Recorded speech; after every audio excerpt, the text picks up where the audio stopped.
This is Wandering Universe. Today I'll be exploring another part of Queensland, heading up to the northern coast. No, it's not Cairns, it's Walshs Pyramid. So, let's go exploring. As you can see in front of you, this is the map of northern Queensland itself. This state, this northern parts of the state, stretches all the way to the very top of Queensland, as you can see here. This is called Cape York. If you ever want to know if this part of Queensland goes trekking overseas, yes it does, provided that you sign yourself off at security. Once you've checked in, it's just a 1 hour boat ride, small boat ride, to the nearby town somewhere in the edge of Papua New Guinea. Can you guess where we're going? Go on, take a look. Somewhere there. We're going somewhere further up north, the tropical north. Where do you think we're going? Yes, see where my arrow is pointing? That is the township of Cairns. And what's interesting about this map here is that this is all reef. So where you see the aqua-coloured dots right here on the edge coast, that is the reef. The Great Barrier Reef extends itself from the very top right up to Cape York, all the way down to almost to the township of Yeppoon. And alongside of it, as you can see, there's an underwater landmass coastal ridge right here. And then these are the islands that you can travel to outside within the Australian region. If you ever want to know where the Great Barrier Reef is, well, here it is. You're just staring at it right now. You've seen from the previous video, Gympie Pyramid, that I explored something fascinating yet skeptical to look at. Even though you've come on a journey with me to explore a few parts of Australia, it doesn't mean this is a tourism ad. And now, get your gear on, cause we're going to another part of this country, heading further north of Queensland. This part of Queensland features a very warm tropical climate, a tropical paradise of exotic beauty and hazardous perils like mozzies, lizards, tropical storms, heat, crocodiles, and plenty more. But within the gossip social circle of Cairns, rumour has it there is quite a tourist attraction happening in their world. An odd-looking mountain just 30 minutes drive from the township of Cairns. At first glance, it looks rough around the edges, but when you take a closer look, the slopes seem straight and narrow, like that of a triangle. This mountain range is called Walshs Pyramid.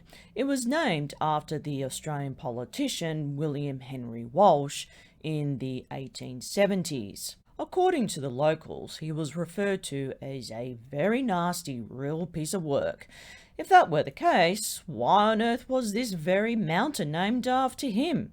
Because he complained about everything under the sun and so found a natural monument just to shut him up. Locals during the 1920s called it Pyramid Mountain. The local Aboriginal tribe, Yidinju Mullumbara clan or Darayaragun people, call it Bunda Darayunga, the nest of the Darayaga scrub hen. Was once a roaring volcano that thrived around 360 million years ago. It is one of the world's highest freestanding pyramid-shaped mountain. It stands alongside other mountain neighbours like Mount Bartle Frey, Queensland's highest mountain, and Belladine Kerr Range. Situated in Wururunan National Park, it's on the Bruce Highway, just past the sugarcane farming township of Gordonvale, south of Cairns. This mountain also holds the annual Great Pyramid Race. To get there is easy. To climb it can be arduous. However, if you are the daring adventurous type and want to challenge your fitness level, then this is the trek for you. When you see this, the mountain, you're there. Cross Mulgrave River, take a right on Moss Access. There is a car park at the base of the mountain and next to the start trail. It is signposted at the bottom. You'll see little triangle red markers, as you can see right here, where my arrow is pointing, do not misjudge them as fire signals. No, they are for you to follow the trail so you don't get sidetracked and lost. It is 3 kilometers of trail. It's no easy climb, it's very difficult. It is very steep, and it's not for the average hiker, so be prepared. This trail is rocky, containing many roots on the surface, and at times you will need to climb up steeper smooth rocks, some boulders, and do ignore the false summits. It's not until you get to the 3 kilometer marker, it will take you another 30 minutes or thereabouts before you reach the actual summit. When you get to the top, the view is, well, see for yourself. Best on a sunny day. You might see the township of Cairns in the distance. There are several drop-offs at the summit. Take caution, and whatever you do, please don't try this whilst you're there. And while you're on top of the world, take the time to view the landscape of Gordonvale and Cairns. Best to go on a sunny, dry day. Avoid going on an overcast and raining day. It can be very slippery when wet during the wet season and at times off-season months. And don't forget to bring with you sunscreen, wide rim hat, water bottle, energy snacks, and a camera. Right, shoving all that aside, let's get down to business. Before the arrival of Dutch seafarers, Spanish, Indonesian, and British seafarers, there were the Egyptian seafarers who dared themselves to venture into the unknown to find out where on earth is this place called the Southland. So they got curious and sailed out to the Pacific to find themselves sightseeing along the east coast of Australia. Along the way, they managed to have spotted something that caught their eye, a pyramid. This pyramid, Walshs Pyramid, stands at 922 metres tall and is taller than Khufu Pyramid. It is also similar in shape, size and style like that of the pyramid found in Visoko, Bosnia. It is mostly made of solid granite. We're talking about Walsh's Pyramid here, is mostly made of solid granite of some sort with a natural granite peak like the apex of a pyramid. It is mostly covered in thick bush vegetation and scrub, and it makes it almost impossible to tell whether it's actually a man-made structure or by nature. Here's an interesting story. An amateur archaeologist named Ray Johnson believed that Walsh's Pyramid was built by, get this, ancient Egyptians over 5,000 years ago. Question is, who the hell is Ray Johnson? Ray Johnson, as he called himself, was known within the Gosford region of the amateur archaeology circle as some kind of Egyptologist. I've not found online one photo of the very gentleman himself. All I've managed to rummage around were a few articles that mentioned his name, but nothing else. He is not well received by the academia world, but don't confuse this man with this one. Dr. W. Raymond Johnston from University of Chicago. No, the actual Ray Johnson was an Australian who lived in the Gosford region and took up Egyptology as a day job hobby.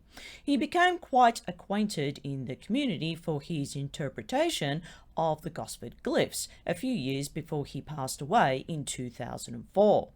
Ever since the discovery, the academia scholarly professors, who had a chip on their shoulder against this very amateur enthusiast, has called him a liar, cheat, fraudster, concocted storyteller, and so on and so on.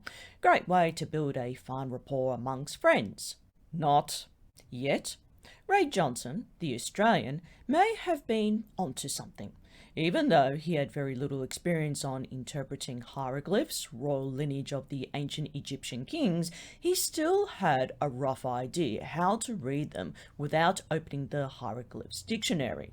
Mr. Ray Johnson spent quite some time analysing, interpreting, and finally examining up close the rock carvings. He investigated the outline of the story and realised the glyphs weren't merely a graffiti prank. He actually translated the Gosford Glyphs, and it told a story of a royal prince named Nefertiti, was buried beneath the site in Gosford. And if you don't believe me, here's further evidence to support it. And the snooty academia still say Ray had no clue how to translate Egyptian hieroglyphs. Really? In my video, the Gospel Glyphs, I pointed out that the glyphs weren't properly translated until two fine professional hieroglyphic translators from Egypt did the honours. Their translation goes hand in hand with Ray Johnson's. Yes, it is true, according to the translated version, that a group of ancient Egyptians, along with the two darling princes, their crew and opulent entourage, visited the east coast of Australia. But get this, the hieroglyphics, according to Ray, told of not one, but two pyramids were built in Queensland. How can this be possible? Well, I'm glad you asked. A group of Egyptologists who gave Ray a bit of a cult status went along with it like a saddle to a horse and proclaimed it as fact. Gympie and Gordonvale. Supposedly, the actual man-made pyramid structure was hidden underneath Walsh's mountain. Even the one in Bosnia seems to take after it. Did this man have rocks in his head? Was it a publicity stunt? Self-promotion?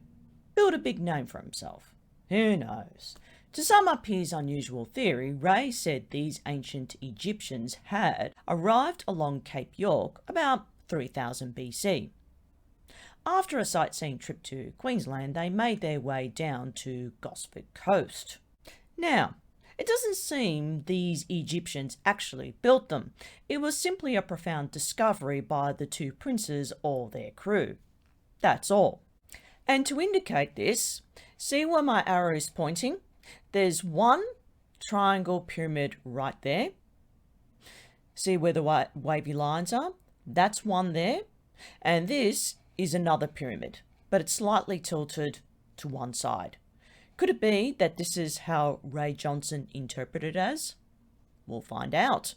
Along the east coast of Australia, there are a long chain of extinct volcanoes from Tasmania, such as Mount Murchison, or El Murcho as the locals kindly nicknamed it, to northern Queensland like Walshs Pyramid.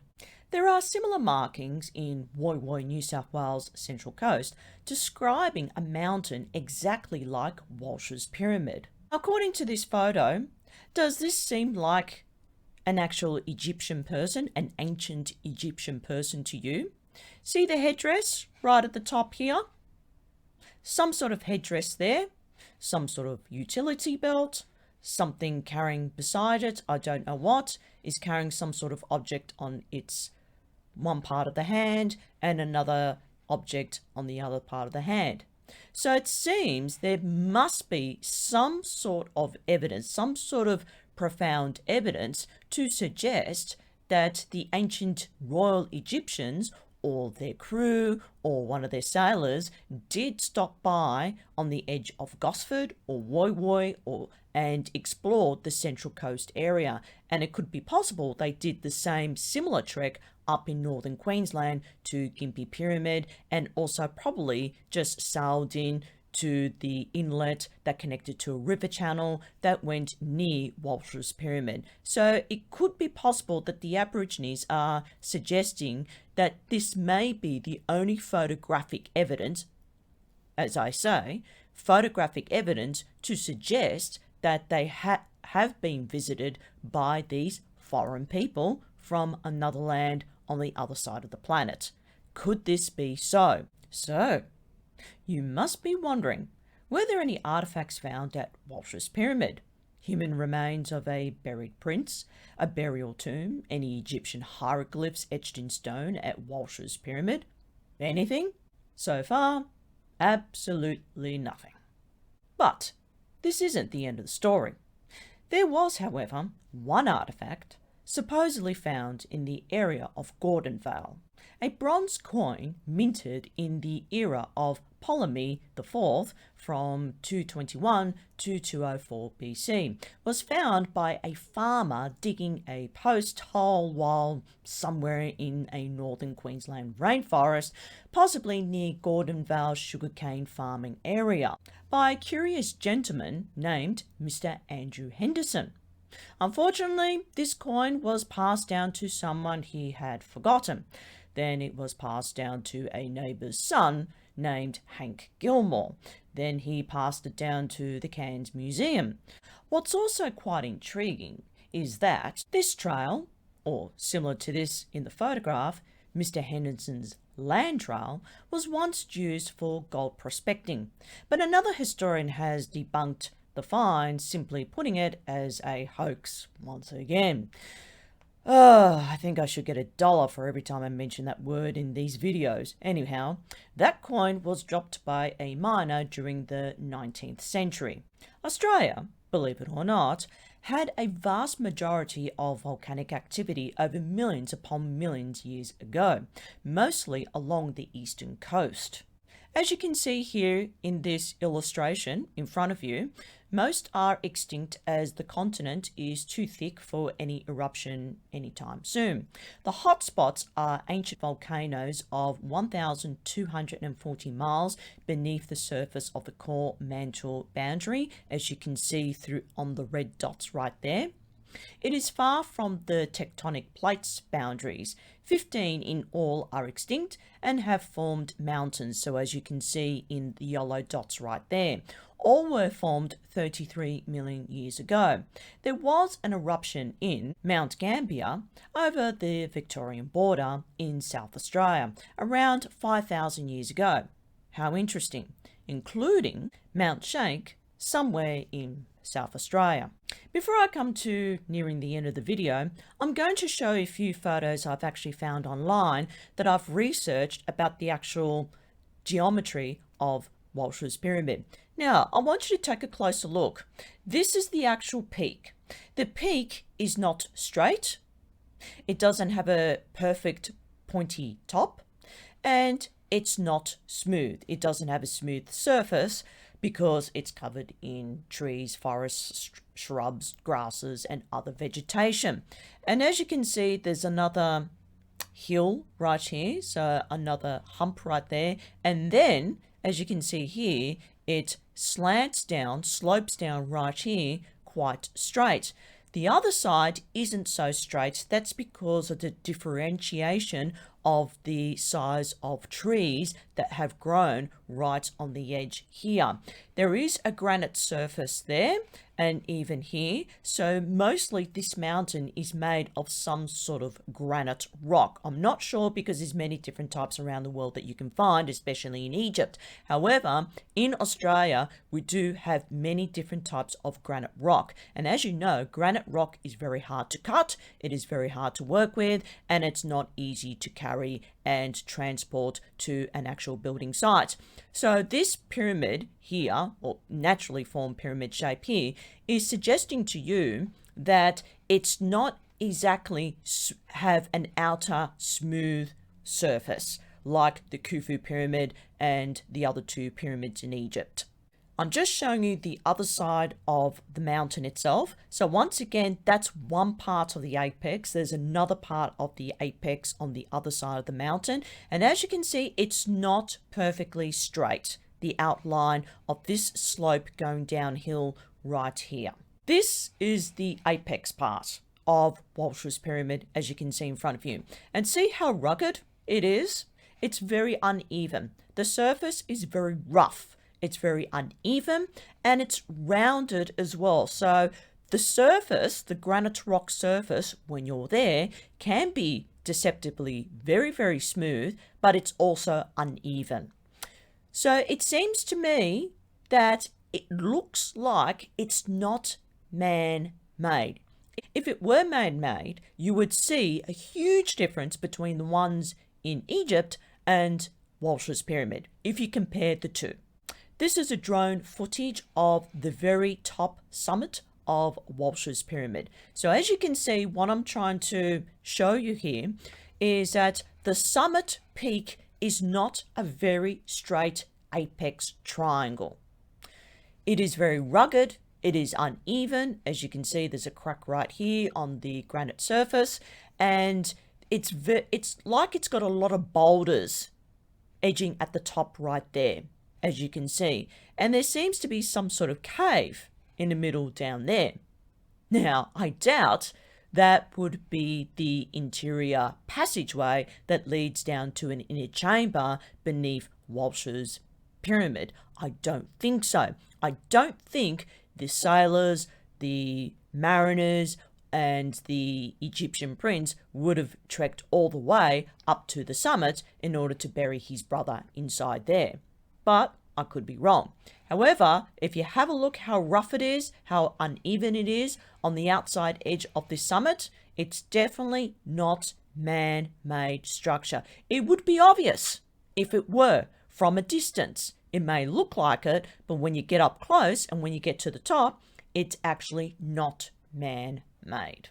So, is Walsh's Pyramid an actual man-made pyramid structure built over 5,000 years ago? Or did the ancient Egyptians believe it were to be true? Now, see for yourself in this photograph. Does it look like it shows or depicts stone blocks, man-made stone blocks on the surface of this ridge right here? Does it? Because to me, it looks like it's naturally formed. If it were man-made, you'd automatically see a stone block platform floor. You'd see it straight away. You would know. But according to this photograph right here, it's unlikely. Either way, this extinct volcanic mountain still remains a sight for sore eyes. I hate to break it to you, but it's mostly a naturally formed pyramid.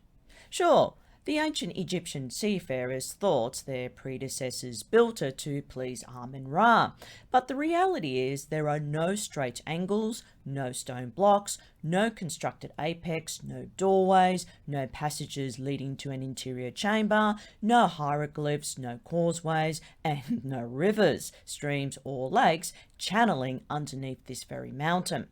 To be frank, there should be further archaeological examination using a LiDAR machine to scan the mountain that might hold hidden clues to this mystery.